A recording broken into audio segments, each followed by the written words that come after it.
हे भाभी, आप कब आए? मुझे तो पता ही नहीं चला।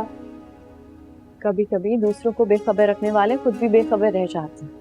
कैसी हैं आप? बहुत बुरी हूँ। ऐसा क्यों कह रही हैं? तो मैं कैसे कहूँ अलिश्बा, मैं तुम्हारे लिए कुछ कर ही नहीं सकती। अच्छा, आप आए, प्लीज बैठिए। आप भी आपस यूं ही परेशान हो रहे हैं। तुम कितनी ठीक हो इस बात का अंदाजा तो मुझे नफीसा आंटी की बातों से हो गया है। आंटी मिली हैं आपको? हाँ, और उनकी बातें सुनने के बाद उनके साथ चंद लम्हे भी गुजारना मेरे लिए गवारा नहीं था। अलिश्बा, तुम कैसे यहाँ रह रही हो जहाँ तुम्हारे किरदार के बारे में इतनी बेइतबारी है?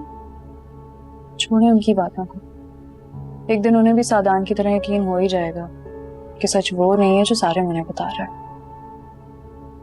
और तब तक सारे जमाने में तुम्हारी बदनामी के चर्चे होते रहे। अलिश्बा, तुमने कहा कि अपनी जुबान बंद रखो तो मैंने तुम्हारी बात मान ली, ये सोचकर कि शायद हालात बेहतर हो जाएंगे। लेकिन तुम जिन हालात में रह रही हो ना, बाहर वालों को खबर है। किसी ने कुछ कहा है आपसे भाभी? सिर्फ कहा ही नहीं है, थ्रेट भी दिया है मुझे कि मैं तुमसे खुद जाके पूछूं, वरना वो खुद आके पूछ ले। अलिश्बा, फारिस आया था मेरे पास। टीना के थ्रू से पता चला है कि तुम किन हालात में इस घर में जी रही हो। हाँ, तो टीना ने समन को बताया होगा और समन ने फिर फारिस को। अलिश्बा, ये बात मैटर नहीं करती कि किसने किसको क्या बताया है। ये बात मैटर करती है कि तुम ये सब डिजर्व नहीं करती। अगर इन लोगों का रवैया तुम्हारे साथ नहीं चेंज होता तो तुम छोड़ दो इनको। भाभी, सादान को कैसे छोड़ दूं जो मेरे लिए हर एक से लड़ रहा है? अलिश्बा, तो फिर सादान से कहो कि तुम्हें लेके अलग हो जाए। तुम्हारी ऐसी क्या मजबूरी है कि तुम नफीसा आंटी और सारंग की बातों से अपना दिल चलाओ?